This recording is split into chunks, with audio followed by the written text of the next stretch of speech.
La patte du singe, première partie. Il neigeait abondamment.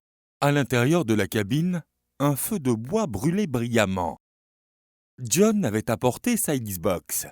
C'était le dernier modèle.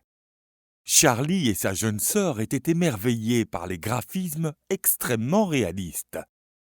C'était une machine légère qui rentrait facilement dans le sac à dos de John. Il avait descendu la colline pour passer la soirée. « Cette manette est cassée, elle vibre vraiment fort, » dit Suzanne. Elle jeta un coup d'œil à John. Il était concentré sur l'écran de télévision. Elle remarqua la courbe de son nez en trompette. « Ta Wi-Fi est plutôt bonne ici. » Il y a un petit tintement. « Ça marche mieux chez moi. » Il dit sans quitter l'écran des yeux. « Ton écran est plus grand. »« La prochaine fois, on va chez toi, » dit Charlie. « Mon père est tout le temps à la maison. Il est toujours scotché à la télé, ou il me crie dessus. Eh bien, tu peux toujours venir jouer ici. Notre père travaille toutes les nuits sur les pistes. » Des ricanements vinrent de la porte de la tanière. C'étaient les jumeaux. Ils étaient odieux comme d'habitude. « Ne brise pas la télé avec ton nez, John !» cria l'un des jumeaux. Ils hurlèrent de rire et s'enfuirent vers le salon. « Ne les écoute pas. Ils font juste les idiots, comme d'habitude, » dit Suzanne. « Oh, pas de problème. J'aime les jumeaux, » dit John. « Ouais, j'ai remarqué, » dit Charlie. « Tu les poursuis autant qu'ils te poursuivent. J'aime bien les enfants. Je les ai toujours aimés. » Il jeta un coup d'œil à Suzanne. « Tu aimerais avoir des enfants un jour, est-ce ?» John aimait appeler Suzanne par la première lettre de son prénom. Il disait toujours « S ». Oui, je suppose, balbutia Suzanne. Elle sentit ses joues rougir. John tripota sa manette. Le public dans le jeu vidéo fit un tonnerre d'applaudissements. « Joli coup !» dit Charlie. « Tout ou rien !» dit John. « En parlant de tout ou rien, devinez qui vient rendre visite à papa. »« Qui ?»« Todd Lautner. »« Todd Lautner ? Jure !»« Qu'est-ce qu'il fait ici ? » ?»« La dernière fois, j'ai entendu dire qu'il tournait un film pour un gars en Inde. Il va prendre sa retraite. Il veut s'éloigner des caméras pour un moment. Mon père l'aide à trouver un job dans la fabrication de neige. C'est un changement de paysage. Il a une copine à coup sûr. « Peut-être qu'il veut se marier, » dit John. Suzanne se sentit rougir à nouveau. Ils entendirent des pas sur le balcon. Le pêne de la porte était congelé comme d'habitude. Ils entendirent leur père fouillant dans la corbeille près de la porte à la recherche d'un petit marteau qu'ils avaient caché. Quelques coups de métal résonnèrent. La voix de leur père était chaleureuse et enthousiaste lorsqu'il accueillit leur invité. « Les gars !» cria papa de l'autre pièce. « Venez dire bonjour à Todd !» Todd Lautner était une légende. Il était devenu professionnel il y a 5 ans et avait déjà joué dans une douzaine de films. Mais maintenant, il avait l'air différent de ce que les trois se souvenaient. Il avait le visage rouge. Il avait pris du poids. Il avait l'air plus vieux. Todd avait apporté une bouteille de vin pour remercier M. Marx pour le travail. M. Marx ouvrit la bouteille et apporta 2 verres à table où ils étaient assis. Après un verre de vin, les yeux de Todd étaient plus brillants et il commença à parler. Toute la famille était dans la cuisine maintenant. Tous se penchaient vers l'avant pendant que Todd racontait ses histoires de ski dans les films. Les producteurs amenaient des skieurs dans les endroits les plus éloignés d'Asie de l'Est, à la recherche de la scène parfaite. John parla des guerres qui avaient lieu juste pour des frontières. Il parla de la montée des marches de temples antiques. Il parla des marchés regorgeant de biens et de personnes étranges. « J'aimerais aller en Inde, » dit M. White. « C'est plus joli ici, » dit Todd. « J'aimerais voir les temples, le marché, les jongleurs et les fakirs. »« Qu'est-ce qu'un fakir ?» demanda Suzanne. « Un homme saint, » dit Todd. « Tu peux les retrouver dans les monastères au Tibet. ou vivant dans les grottes dans les basses terres, ou dans les coins secrets sur le marché. Quel était ce souvenir que tu as ramassé dont tu me parlais au téléphone? Une patte de singe, dit M. White. C'est rien, dit Todd à la hâte. La patte de singe, dit Charlie avec curiosité. Eh bien, c'est un truc magique un peu vieillot, dit Todd en tout sautant. C'est juste une petite patte ordinaire qui a été séchée comme une momie. Il sortit quelque chose de sa poche et le mit sur la table. Suzanne grimaça et se recula. « Burk !» dit-elle. Charlie le prit dans sa main et l'examina avec précaution. « Alors, en quoi est si précieux ?» demanda-t-il. « Il a reçu un sort d'un vieux fakir, » dit Todd. « Un homme très saint. Il voulait montrer que le destin domine la vie des gens et que ceux qui ont interféré avec le destin l'ont fait à leur risque. Soi-disant, il lui jeta un sort. 3 hommes différents pourraient chacun se voir exaucer 3 vœux. Todd semblait très sérieux et les rires légers de son public semblaient inappropriés. « Eh bien, avez-vous eu vos 3 souhaits ?» demanda Charles intelligemment. Todd regarda Charlie comme un vieillard regarde un jeune homme. « Je les ai eus, dit Todd. Suzanne crut voir son visage pâlir. « Et vos 3 souhaits ont-ils été exaucés ?» demande Charlie. « Ils furent exaucés, dit Todd. Et quelqu'un d'autre fit-il un vœu? Vous avez dit qu'il était censé y avoir 3 personnes. Le premier homme eut ses 3 vœux. Je ne sais pas ce qui étaient les 2 premiers, mais le 3e devait mourir. C'est comme ça que j'ai eu la patte. » Todd était si sérieux qu'il y eut un silence dans la pièce lumineuse. « Eh bien, si vous avez eu vos 3 souhaits, pourquoi le gardez-vous » demanda Charlie. Il regardait attentivement Todd. « Je ne sais pas, » dit Todd. « Pour le plaisir, je suppose. » C'est un bon sujet de discussion. Todd prit la patte et la fit pendre entre son index et son pouce. Puis la jeta soudainement dans le feu de la cheminée. « Hé !» dit Charlie. Il la sortit du feu. « Laisse-la brûler, mon garçon !» dit solennellement Todd. « C'est dégoûtant !» dit Suzanne. « Laisse-la brûler. »« C'est cool !» déclara Charlie. « C'est un morceau d'histoire. Si vous ne la voulez pas, donnez-la moi. »« Pas moyen, » dit Todd sérieusement. « Je l'ai jetée sur le feu. Si tu la gardes, ne me blâme pas pour ce qu'il adviendra. Remets-la dans le feu. Ne fais pas l'idiot. » Charlie secoua la tête et examina sa nouvelle acquisition de près. « Comment ça fonctionne? Comment fait-on un vœu ?» demanda-t-il. « Tiens-le dans ta main droite et dis ton vœu à voix haute. Mais mon gars, je te préviens. »« Souhaite-moi un nouveau dos, Charlie, » dit M. White. « Le mien me fait souffrir. » Il s'étira. Ils rirent. Charlie baissa les yeux sur le talisman. Todd avait l'air alarmé. « Si tu fais un vœu, fais-en au moins un d'intelligent. » Charlie mit la patte dans sa poche. « J'ai faim, allons-nous manger ?» Une 2e bouteille de vin apparut. Une pizza fut livrée. Tout le monde était captivé avec la suite des aventures de Todd en Inde. Il partit avant qu'il ne soit trop tard. Les jumeaux et M. White allèrent se coucher. Suzanne, Charlie et John s'assirent devant le feu. Charlie sortit la patte de sa poche. « Je ne sais pas qu'elle veut faire. Je crois avoir déjà tout ce que je veux. »« Pourquoi pas une nouvelle Xbox ?» dit Suzanne. « Combien coûte-t-elle maintenant? 700 balles ?» Charlie sourit. Il leva le talisman. John fit un clin d'œil à Suzanne. « Je voudrais 700 balles, dit Charlie. « Doum, doum, doum, chanta John d'une voix grave.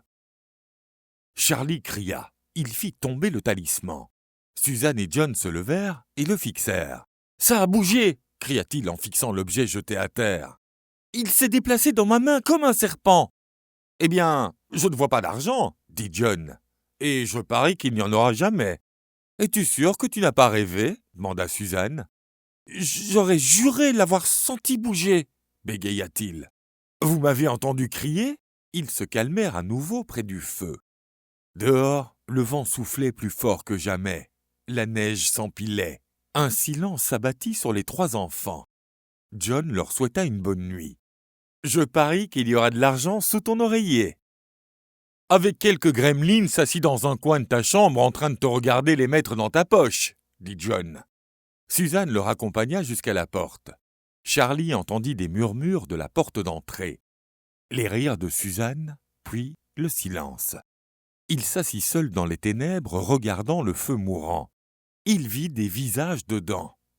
Le dernier visage était si horrible et si simien qu'il le regarda avec émerveillement. C'était vivant. Il laissa échapper un rire inquiet. Il chercha à tâtons un verre d'eau sur la table pour le jeter sur ce visage. Sa main saisit la patte de singe. Avec un petit frisson, il essuya sa main sur sa chemise et monta au lit.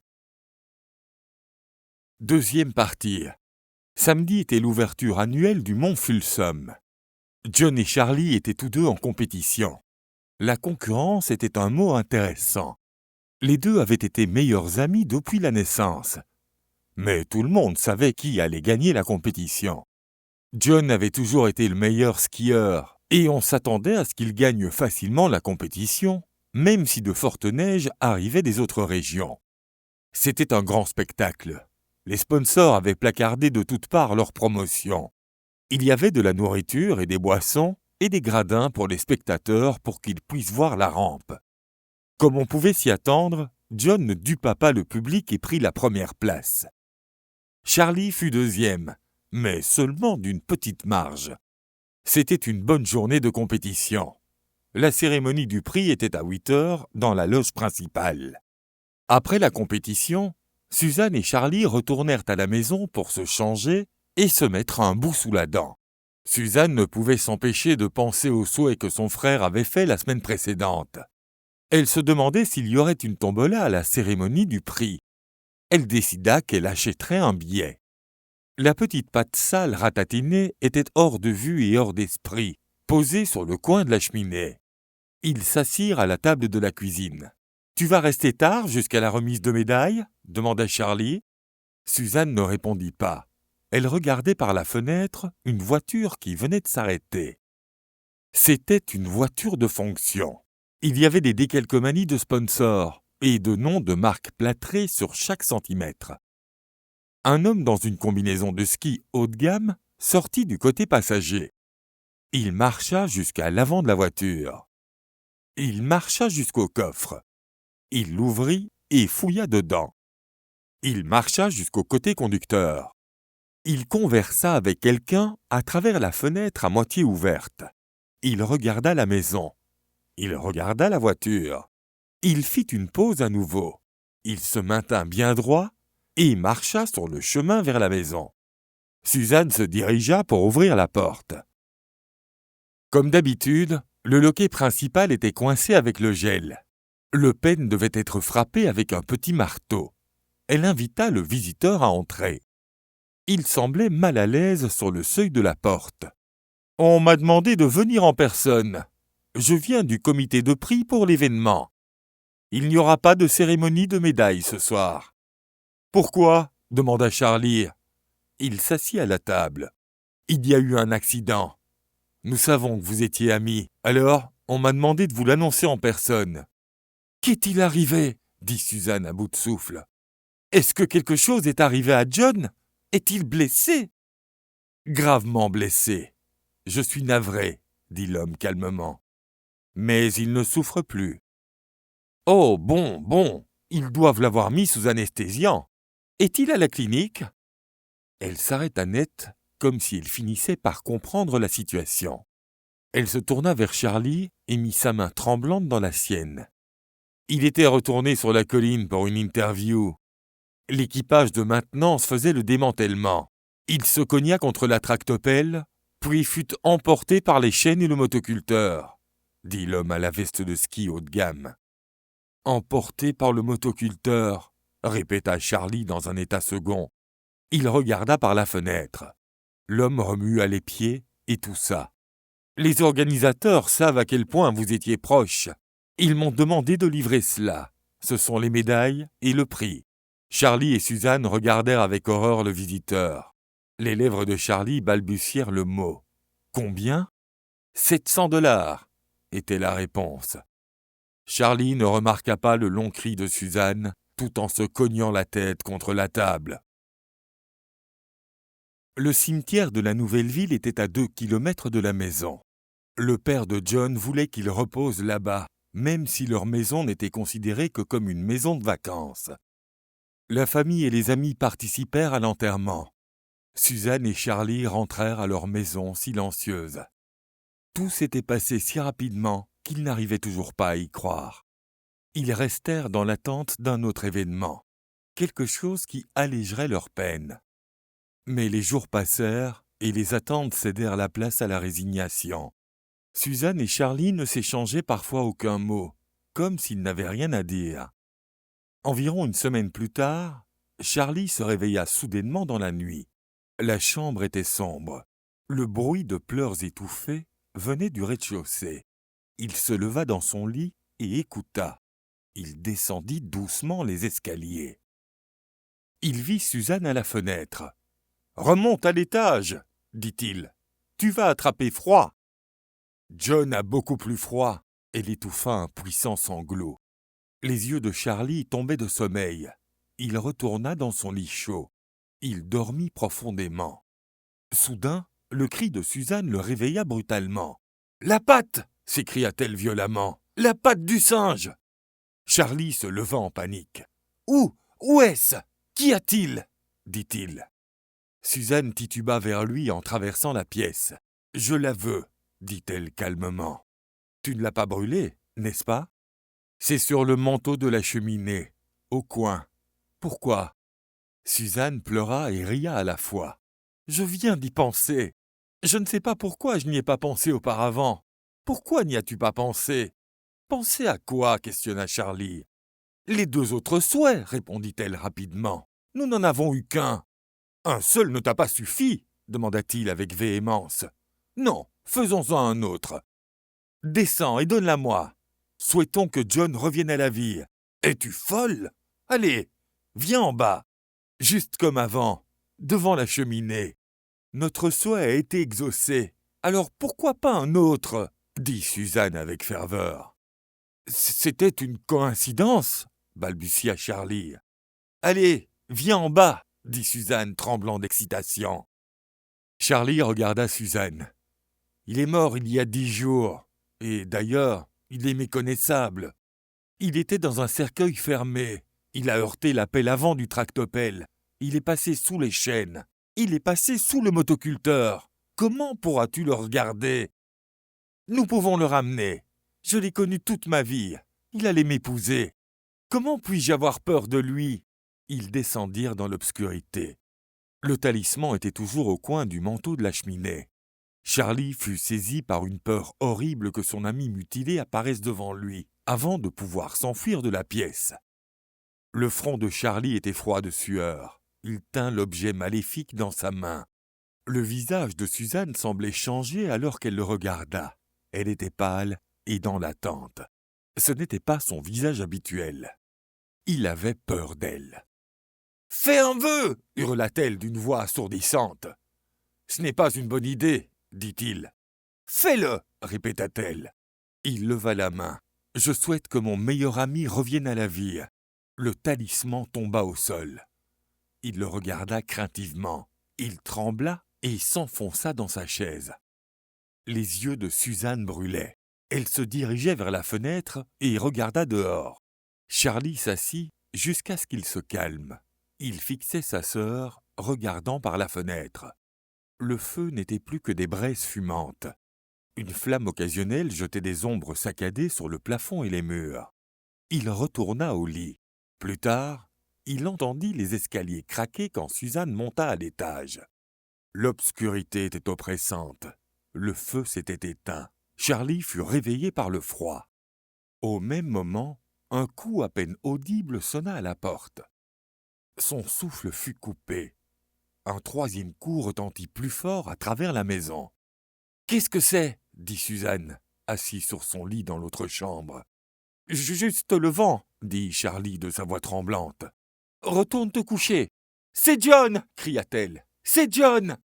Les jumeaux commencèrent à pleurer. Elle courut dans le couloir, mais Charlie la devança. Il tenait son bras fermement. « Que vas-tu faire ?» murmura-t-il froidement. « C'est mon mari, je l'aime, c'est John !» pleura-t-elle. Elle luttait frénétiquement pour se libérer. « J'ai oublié que c'est à 2000 d'ici. Pourquoi me retiens-tu? Lâche-moi, je dois ouvrir la porte. »« Tu ne peux pas laisser cette chose entrer !» hurla Charlie, tremblant. « Tu as peur de ton meilleur ami !»